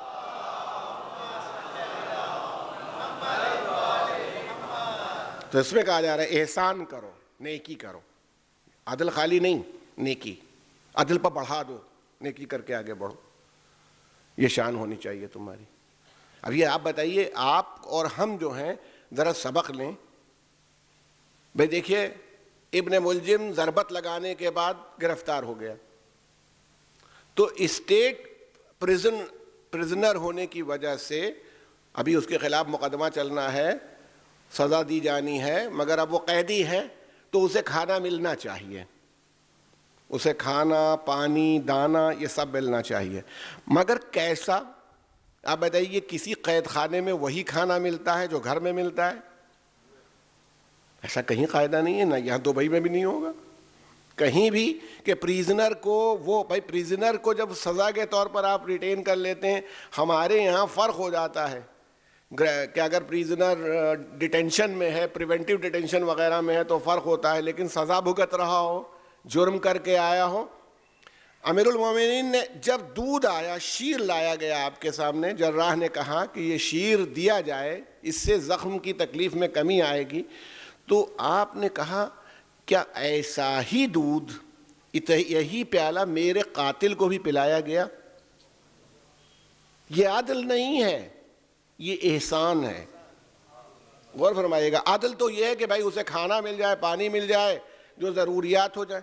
امام حسن کا وہ قیدی تھا, امام حسن کی سپردگی میں دیا گیا قیدی, کیونکہ اس زمانے میں اس طرح کی جیل نہیں تھی جیسے آج ہوتی ہیں, نہ ایسے پولیس آفیسز تھے کہ پولیس کسٹڈی میں رہیں. تو امام حسن کی قید میں دیا گیا. حضرت نے کیا فرمایا دیتے وقت ابن ملجم کو, دیکھو میرے لال, جو کھانا خود کھانا ویسا ہی اسے کھلانا, جیسے بستر پر سونا ویسے ہی بستر پر اسے سلانا. یعنی انسانی حقوق کا خیال کرتے ہوئے آپ نے عدل سے نہیں فضل سے کام لیا, احسان سے کام لیا. تو ہم سے بھی مطالبہ کیا جا رہا ہے ہر جگہ, کیونکہ عدل کرنا میں نے آپ سے کہا تھا بہت مشکل کام ہے. اگر عدل کرنے کی کوشش کی جائے گی تو ہو سکتا ہے عدل نہ ہو رہا ہو, ہم سمجھ رہے ہیں عدل ہو رہا ہے, لیکن جب احسان کے ساتھ عدل کریں گے تو یقین پیدا ہو جاتا ہے کہ عدل ہو گیا. یہ اس کا فائدہ ہے. مثلا ایک آدمی کی آپ نے مزدوری کی کہ اس نے میرے ہاں 3.5 گھنٹے کام کیا ہے, مثلا اس کو 40 درہم ملنے چاہیے. تھوڑی دیر کو مانیے کوئی ایسا کام اس نے کیا جس میں اس کی مزدوری 40 درہم, 3.5 گھنٹے کے کام کی, ہو سکتا ہے 3-4 منٹ زیادہ کیا ہو, آپ نے حساب کیا آپ کا کم رہ گیا, تو اب اس کے اندر کیا کیا جاتا ہے, اضافہ کر دیں. اگر 45 دے دیں تو یقینی ہو جائے. خمس نکالنے کے لیے بیٹھے, ایگزیکٹلی آیا 28 درہم اتنے پیسے, اگر آپ نے اتنا ہی دیا خطرہ ہے 29 کر دیجئے, یہ احسان ہے. ہر جگہ نیکی جب اس میں آپ بڑھائیں گے تو عدل یقینی ہو جاتا ہے کہ جسٹس ہو گیا, کیونکہ آپ نے اپنی طرف سے کچھ اضافہ کر دیا. یعنی جب تولنے والا کسی کو مال دے تو شریعت کہتی ہے کچھ بڑھا کے, تاکہ یقینی ہو جائے کہ اگر 1 کلو تم نے تولا ہے تو 1 کلو ہے, اس میں 1 دانہ کم نہیں, 4-6 دانے زائد ہی ہیں. اگر آپ نے اتنا کر دیا یہ آپ کی طرف سے احسان ہوگا, اس کی کم سے کم آپ ثواب کے مستحق ہو جائیں گے, کسی عذاب میں شامل نہیں ہے. صلوات بھیجیں محمد و آل محمد.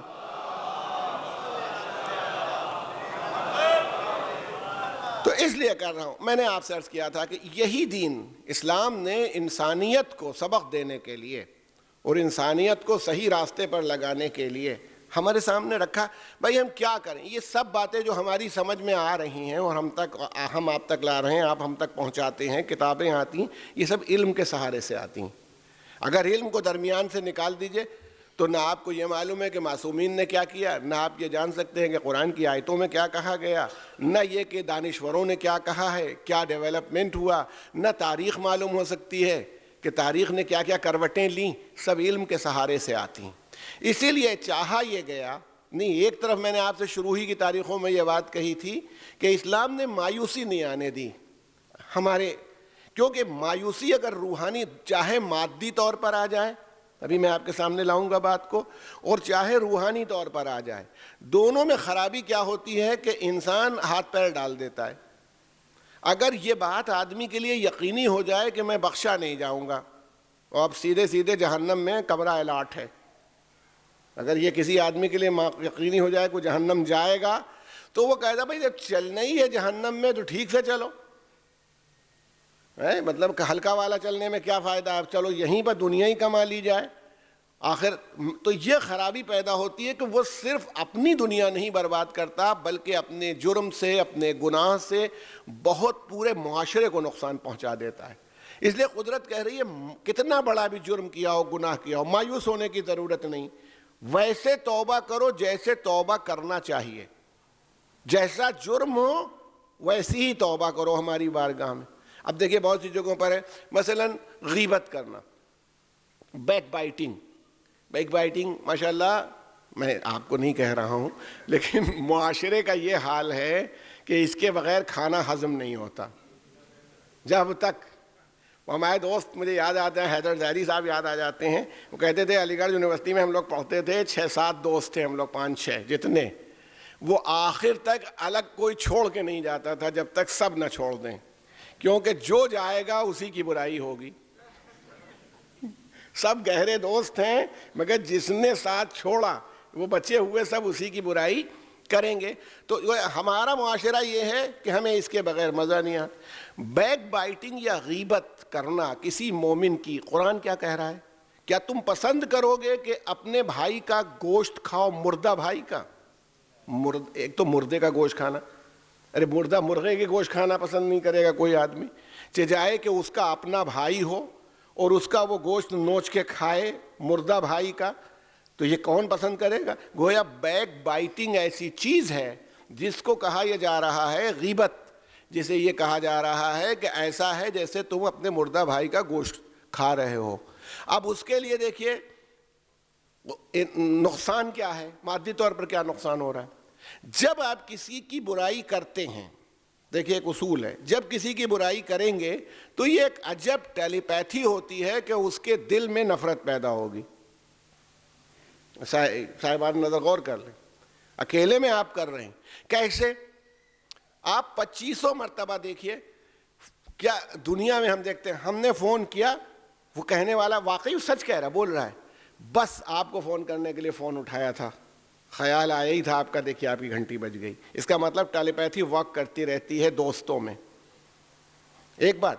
دوسری بات یہ، کبھی کبھی یہ ہوتا ہے کہ آپ نے کہا بہت دنوں سے فلاں صاحب، انہوں نے نوک کر دیا کہ تمہاری عمر بہت بڑی ہے، ابھی تمہارا ذکر ہو رہا تھا۔ یہ اصلاً وہ ویوز ہیں جو دماغ سے نکلتی ہیں، دماغ ریسیو کرتا ہے، اس کا خیال دل میں آنے لگتا ہے۔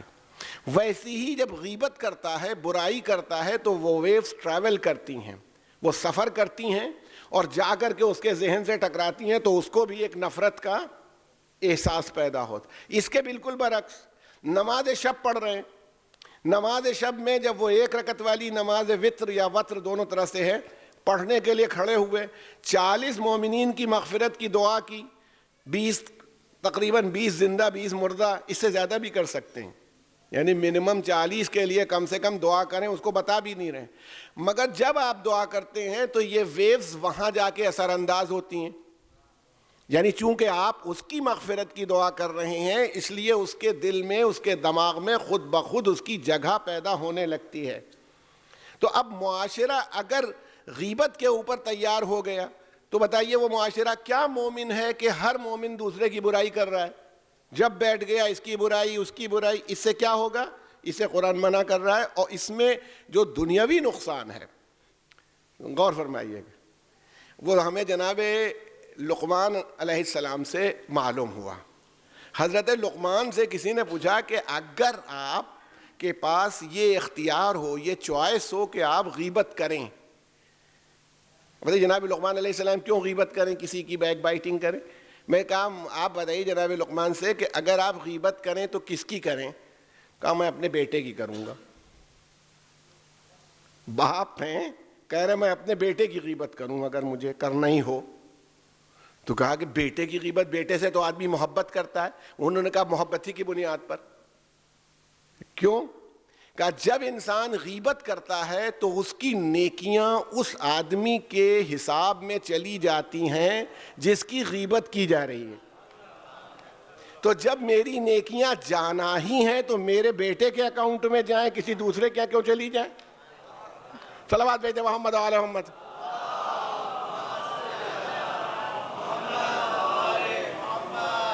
میں آج کے دور میں, جس کے لیے میں نے آپ کو اتنی زحمت دی, یہاں تک سمجھتا ہوں کہ یہاں مسئلہ فرشتوں کے لیے پریشانی کا ہے. اس لیے کہ ہمارا معاشرہ یہ کہ وہ بیٹھے خالی ٹرانسفر کرتے رہتے ہوں گے, جیسے بینک والے کہ ادھر سے ادھر, ادھر سے ادھر, ابھی انہوں نے کی ادھر ٹرانسفر کیا, انہوں نے کی ادھر کیا. آخر میں حساب اسی پر سیٹل ڈاؤن ہوگا کہ لاسٹ میں کس نے کیا. یہ ایک معاشرہ. تو جو معاشرہ ایمانی معاشرہ ہو, تعمیر ہو, وہ اچھائی سے چلے. اچھا دیکھیے, تنقید میں اور غیبت میں فرق ہے, یہ غور فرما لیجیے گا. ایک رائٹ فل کرٹیسزم یا تنقید شریعت منع نہیں کرتی. غیبت, اچھا دوسرے بعض لوگ یہ کہتے ہیں کہ ہم ان کے منہ پر کہہ سکتے ہیں یہ ان میں برائی ہے. یہ کہا ہی نہیں جا رہا کہ اس میں برائی ہے کہ نہیں. اگر برائی نہ ہوتی تو آپ کہتے خدا نخواستہ تو اسے بہتان کہا جاتا, الزام تراشی کہا جاتا, اتہام کہا جاتا, وہ غیبت ہوتی نہیں ہے. اس میں برائی آپ اس کے منہ پر بھی آپ منہ پر کہیں گے تو وہ ہو سکتا ہے اصلاح کریں, ہو سکتا ہے کہ اس آدمی کی اصلاح ہو جائے, مگر آپ نے منہ پر نہیں کہا, ادھر ادھر کہا, تو اس کی یہ برائی چاروں طرف پھیلنے لگی.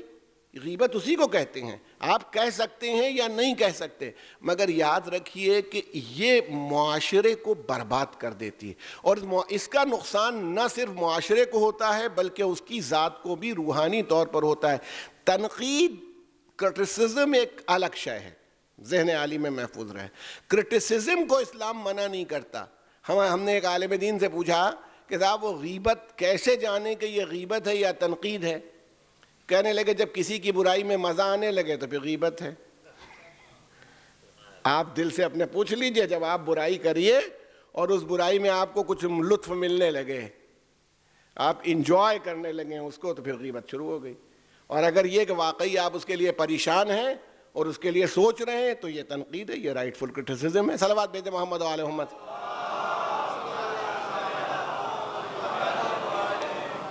تو عرض یہ کرنا کہ پورا معاشرہ ہمارا, یہ نہیں کہ اسلام کا احسان یہ ہے کہ اس نے چھوٹی چھوٹی جزیات کے اوپر, معمولی معمولی باتوں کے اوپر ہمیں متوجہ کیا. یعنی تم اپنے کردار کی اصلاح کر کے چلو. کیوں کہ تمہارا علم بڑھے مگر کردار اگر پاکیزہ نہ رہا تو یہ علم تمہارے لیے اور انسانیت کے لیے فائدہ مند نہ ہو کر کے نقصان دہ ہو جائے گا. تو نقصان سے بچنے کا طریقہ یہ ہے کہ علم میں اضافہ ہو, کردار پاکیزہ رہے. میں نے آپ سے عرض کیا تھا کہ دنیا میں ایسا نہیں ہے کہ مسلمانوں ہی نے علم میں ترقی کی, دنیا کی دوسری قوموں نے بھی علم میں ترقی کی, مگر نفس پاکیزہ نہ تھا. انہوں نے علم کو ایکسپلائٹیشن کے لیے استعمال کیا, استحصال کرنے کا ذریعہ بنایا, اور اس سے انہوں نے چاہا دوسروں کے ذخیروں کے اوپر قبضہ کر لیں, دوسروں کی دولت کے اوپر قبضہ کریں, دوسروں کو ذہنی طور پر غلام بنائیں. یہ سب انہوں نے علم کے سہارے سے کرنا چاہا. اسلام اس کے برعکس علم کے سہارے سے پورے معاشرے کو سرسبز و شاداب دیکھنا چاہتا ہے. صلوات بھیجیں محمد و آل محمد.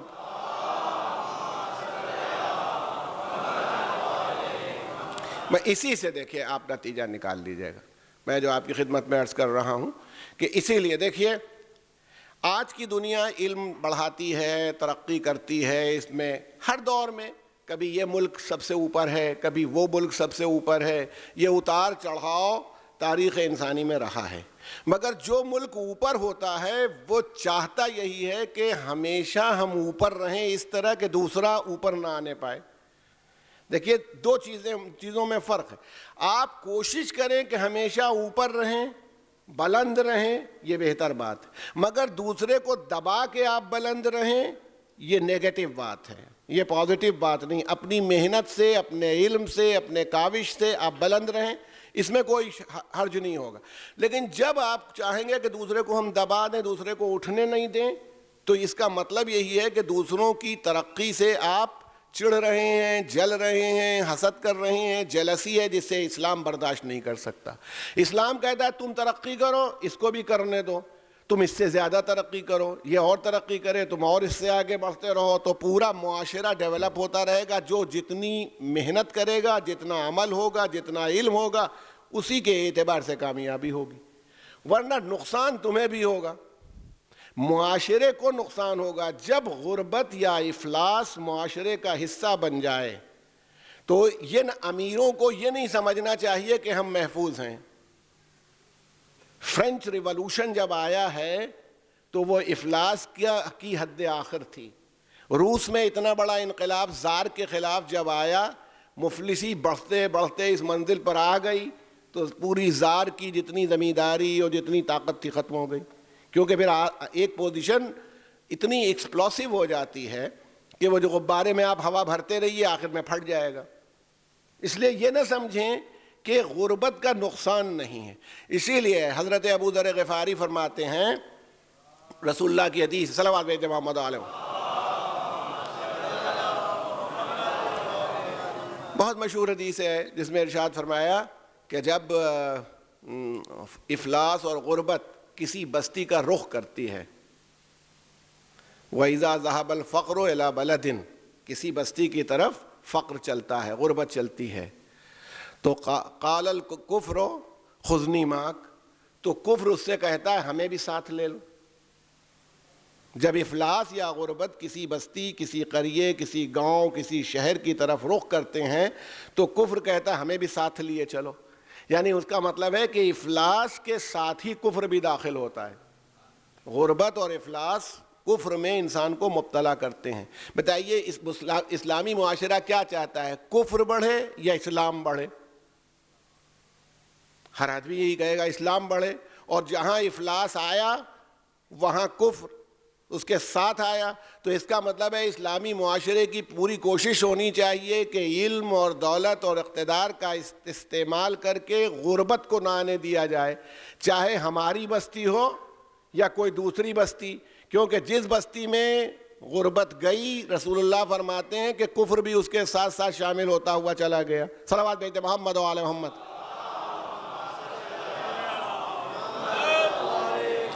اور ہم سے جو یہ مطالبہ کیا جا رہا ہے، بار بار آپ غور فرما لیجئے گا، جو ہم سے مطالبہ کیا جا رہا ہے وہ ذاتی نہیں، انڈیویجول خالی نہیں ہے کہ تم اپنی دنیا سنوار کے بیٹھ جاؤ، بلکہ دیکھیے ہم سے مطالبہ کیا کیا جا رہا ہے. وَمَا لَكُمْ لَا تُقَاتِلُونَ فِي سَبِيلِ اللَّهِ، کیوں تم لوگ قتال نہیں کرتے؟ قتال کا مطلب ہے قتل کرنا، بڑے باقاعدہ ہاتھ پیر سے لڑائی کرنی ہے اللہ کی راہ میں. وَمَا لَكُمْ لَا تُقَاتِلُونَ فِي سَبِيلِ اللَّهِ وَالْمُسْتَضَعِفِينَ مِنَ الرِّجَالِ وَالنِّسَاءِ وَالْوِلْدَانِ، اور ان مستضعفین کے لیے، ان لوگوں کو جنہیں کمزور بنایا گیا ہے، تم کیوں قتال نہیں کرتے؟ جن میں سے مرد بھی ہیں، جن میں سے عورتیں بھی ہیں، جن میں بچے بھی ہیں. مستضعفین قرآن مجید کی ایک خاص اصطلاح ہے مستضعف، اس پر آپ تھوڑا غور کر لیجئے تو اندازہ ہو. دیکھیے دو لفظیں قرآن میں آئیں، ایک ہے ضعیف ہے اور ایک مستضعف ہے. عربی زبان میں ضعیف بھی ہے اور مستضعف بھی ہے. ضعف کہتے ہیں کمزوری کو، ہمارے ہاں ضعیف کے معنی ہوتے ہیں بڈھا. اردو والے بلکہ زاد کا جہاں پر وہ الفابیٹ میں سکھایا جاتا تھا پہلے اردو کی کتاب میں، تو زاد سے ضعیف، اور ضعیف میں ایک بڈھا بنا دیا جاتا تھا.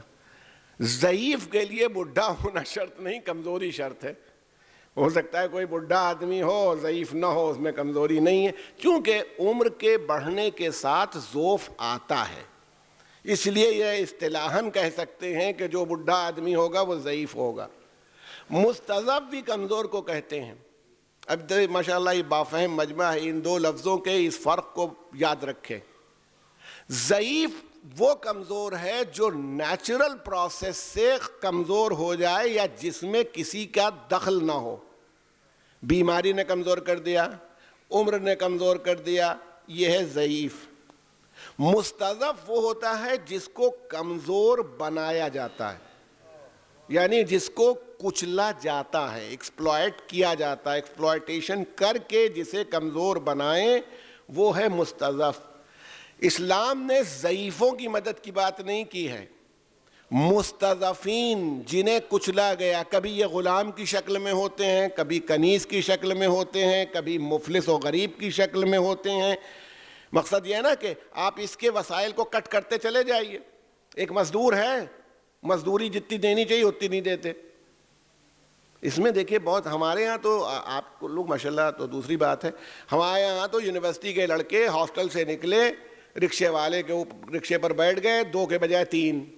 اب وہ بیچارہ ہاتھ پیر سے رکشہ چلا رہا ہے، اور اگر 10 روپے مزدوری ہوتی ہے تو 6 ہی روپے دے رہے ہیں، 20 روپے ہوتی ہے تو 10 ہی روپے، بلکہ بعض اوقات تو چپکے سے اتر کے کہ ابھی آتے ہیں کہہ کے چلے گئے، بعد میں ہنس رہے ہیں۔ تو آپ نے اس کی مزدوری نہ دے کر کے کتنا بڑا اس کو نقصان پہنچایا۔ ایک کمزور آدمی، اس کا جو آذوقہ ہے، جو اس کی محنت کا کی اجرت ہے، جب اسے حاصل نہ ہوئی تو اس کا مطلب ہے وہ مزید کمزور ہوگا۔ یہ اس کے اندر آپ نے دیکھا نا کتنے ڈاکو بن جاتے ہیں، چور بن جاتے ہیں آخر میں عاجز آ کر کے، پھر وہ کتنوں کو نقصان پہنچاتے ہیں، اپنے کو بھی، معاشرے کو بھی، سماج کو بھی۔ دیکھیے حضرت امیر المومنین علی ابن ابی طالب علیہ الصلوۃ والسلام،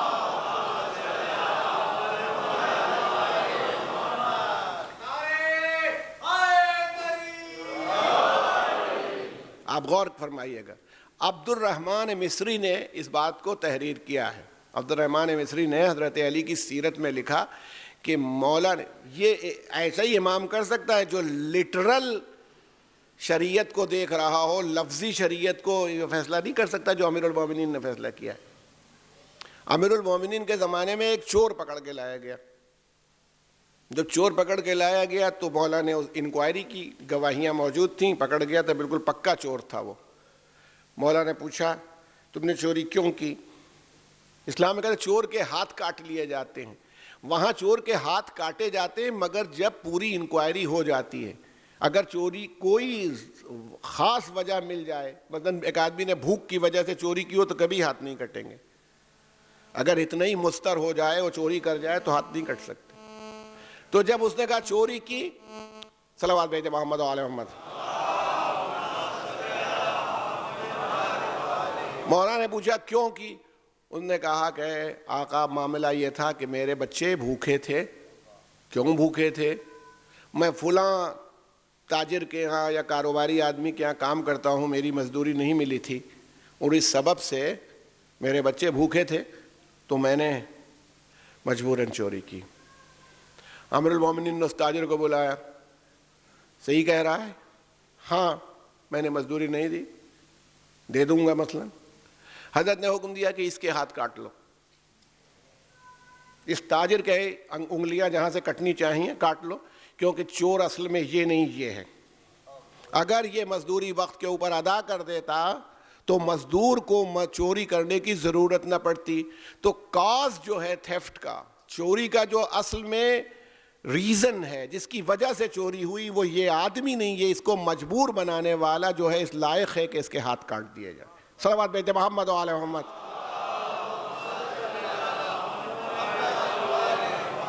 اس کا مطلب ہے کہ مولا کے ہیں یہی ہے، ایگزیکیوشن وغیرہ میں لفظی جرم نہیں، بلکہ امیر المومنین نے تو قاضی شریح جو اس زمانے میں کوفے کے قاضی تھے ان کو ڈائریکشن دے رکھا تھا۔ ماشاءاللہ یہ بافہم مجمع جانتا ہوگا، ہمیں نہیں معلوم آپ کے یہاں کیا سسٹم ہے، بلکہ ہندوستان میں کیپٹل پنشمنٹ یا جو میجر پنشمنٹس ہوتے ہیں جب تک ہائی کورٹ کنفرم نہیں کرتا نہیں دیے جاتے۔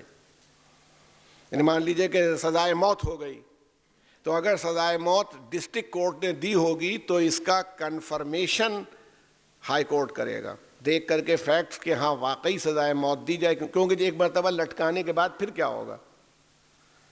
بعد میں اگر غلط بھی نکل گیا کہ غلط لٹکایا گیا تھا تو کوئی صاحب دنیا میں اس میں روح تو ڈال نہیں پائیں گے، اس کے لیے جناب عیسیٰ کی تلاش کرنا پڑے گی، وہ چوتھے آسمان پر ہیں، تو اس لیے وہ روح کیسی ڈالی جائے، اس لیے کنفرمیشن ہوتا ہے۔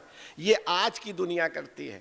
امیر المومنین نے شرح سے کہہ دیا تھا کہ نہ کسی کے ہاتھ کاٹے جائیں، نہ کسی کو سے قصاص لیا جائے، نہ کسی کے اوپر کوڑے مارے جائیں، نہ کسی کو سنسار کیا جائے، جب تک تم اپنے فیصلے کو مجھے دکھا نہ لو۔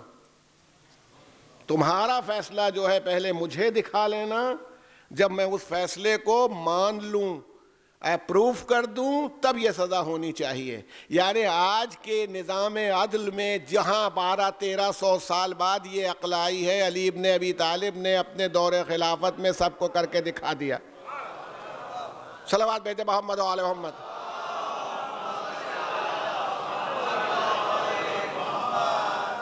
امیر المومنین کو لوگ، اسی لیے امیر المومنین کی آپ دیکھیے گا، میں آپ سے دعوے سے کہتا ہوں آپ تاریخ پڑھ ڈالیے، عوام میں کبھی مخالفت نہیں رہی، غریبوں میں امیر المومنین کی کبھی مخالفت نہیں رہی، خواص نے، ارسٹوکریٹک کلاس جو تھا اس نے امیر المومنین کی مخالفت کی، اس لیے کہ اسے معلوم تھا۔ رسول اللہ نے، جارج جرداق نے لکھا ہے ان مفہوم کو اپنے یہاں لکھا ہے، جارج جرداق کہتا ہے کہ رسول نے فرمایا، یا علی، اللہ نے تم کو ایسی زینت سے سنوارا ہے جو اسے محبوب ہے۔ اب آپ سنیے وہ زینت کیا ہے۔ تمہیں ایسی زینت سے سنوارا ہے جو اسے محبوب ہے، وہ یہ کہ تمہیں غریبوں اور کمزور